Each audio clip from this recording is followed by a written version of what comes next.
Bonjour à tous, bienvenue sur Liberty TV dans l'émission qui répond aux questions que vous vous posez. Nous accueillons notre Monsieur Conseil, Marc, bonjour. Bonjour Colline. Alors, une émission tournée vers l'assurance, donc une question qui se pose donc, au niveau de l'assurance annulation. Est-ce qu'elle rembourse la totalité des frais ?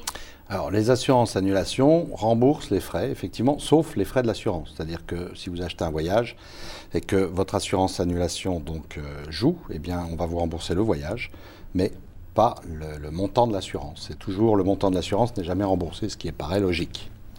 D'accord. Et si on ne prend pas cette assurance annulation, on ne peut vraiment pas annuler ? Ah ben non. Vous pouvez annuler, mais vous ne serez pas remboursé. Et là, c'est un peu comme dans la vie. On doit mesurer ses risques, savoir si on s'assure ou pas. Je pense que le prix de l'assurance aujourd'hui n'est pas très élevé et c'est quand même une garantie sur plein de choses. Donc aujourd'hui, le conseil qu'on peut donner aux gens, c'est quand même de prendre une assurance, surtout s'ils voyagent à plusieurs et que donc le montant global du dossier est important. Pour une petite somme supplémentaire, ils se retrouvent quand même à l'abri de plein de déconvenus s'ils ont des problèmes personnels dans leur vie. Alors, il faut aussi bien lire les conditions générales parce qu'on ne peut pas annuler non plus. Il faut toujours avoir des raisons justifiées pour annuler. Donc, par exemple, si vous achetez un voyage et vous prenez une assurance et que au moment où vous prenez cette assurance, vous avez connaissance de la raison qui fait que vous allez annuler, ça c'est un cas où l'assurance ne jouera pas. Il faut toujours s'assurer, donc on prend un risque, l'assureur prend un risque aussi, mais s'il découvre que vous saviez au moment de prendre cette assurance et de prendre ce voyage que vous aviez ce risque et que vous le connaissiez surtout et que vous saviez qu'il allait jouer, dans ce cas-là, il y a un problème. Par exemple, prenons le cas d'une maladie. Si vous savez que vous avez une maladie incurable et que vous prenez un voyage et que vous êtes empêché de partir à cause de cette maladie, si l'assureur le découvre, ça posera un problème. Mais enfin, généralement, ce n'est pas le commun des choses. Les assurances annulation jouent si, par exemple, vous vous retrouvez au chômage ou vous êtes au chômage et vous avez un emploi qui vous est proposé, à ce moment-là, c'est un motif sérieux et valable pour annuler votre voyage parce que vous allez justement commencer un nouvel emploi, par exemple. D'accord. Alors, il existe aussi une assurance bagage. Alors, fonctionne-t-elle pour le vol uniquement, la perte ou aussi la dégradation du bagage ? Alors ça fonctionne pour l'ensemble, ça c'est généralement bien décrit dans les conditions particulières, les conditions générales de l'assurance. Généralement, c'est quand vous voyagez, si votre bagage est perdu, vous allez être couvert à ce niveau-là.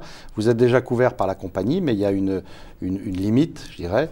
Bon, sur les assurances perte de bagages, vous serez généralement mieux couvert. Ce qu'il faut bien savoir, c'est que les assurances, parce que souvent on a des clients qui disent non, je n'ai pas besoin d'assurance, je suis déjà moi-même assuré par ma carte bancaire, par ma banque, par plein d'autres systèmes d'assurance personnelle. Ce qu'il faut savoir, c'est que les assurances concernant les voyages sont quand même beaucoup plus adaptées aux voyages et souvent toujours couvrent beaucoup plus de choses.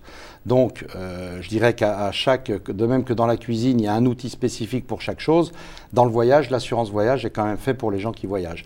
Et surtout, tous les cas de figure ont été envisagés. Un exemple qui arrive très souvent, c'est que quand vous prenez une assurance voyage, elle va couvrir la totalité des gens qui sont dans le voyage, alors que si vous prenez une assurance, si vous payez avec votre carte de crédit et que votre carte de crédit est nominative, eh bien elle ne couvrira peut-être pas tous les gens du voyage. Par exemple, vous partez avec des amis, vous payez avec votre carte de crédit personnelle, elle va vous couvrir vous, peut-être votre femme, mais elle ne couvrira pas vos amis s'il y a un problème au niveau de l'assurance. Donc l'assurance voyage, elle, est vraiment adaptée au voyage, c'est pour ça qu'elle est toujours préférable à une autre assurance.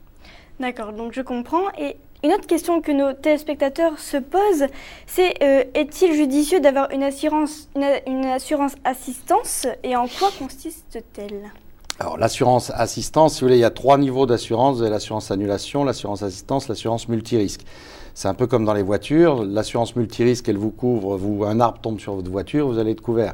Là, l'assurance multirisque, au niveau du voyage, va englober l'ensemble des assurances. Donc, elle est préférable à toutes les assurances parce qu'elle va couvrir l'intégralité des choses.